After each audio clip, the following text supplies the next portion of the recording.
Reels joylamang toki bu 3 ta parametrni Instagram nastroykasida yoqib qo'ymaguncha. Birinchisi, agar Instagramingizga ko'proq odam jalb qilishni xohlasangiz, nastroykaga kirasiz, pastroqga tushasiz, nastroyka kontentga kirib, o'z yo'nalishingizdagi kalit so'zlarni yozib qo'yasiz.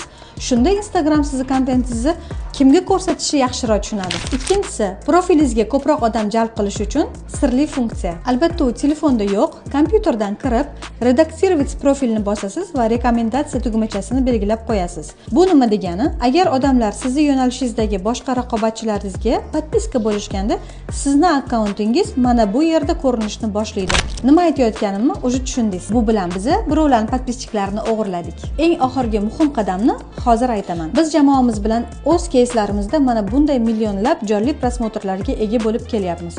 Siz ham shunaqa natijalarga ega bo'lishni istasangiz, menga obuna bo'ling. Demak, uchinchi eng muhimi, Reelslaringizni qo'yishdan oldin nastroykadan yuqori kачествоda kontent joylash funksiyasini yoqib qo'ying.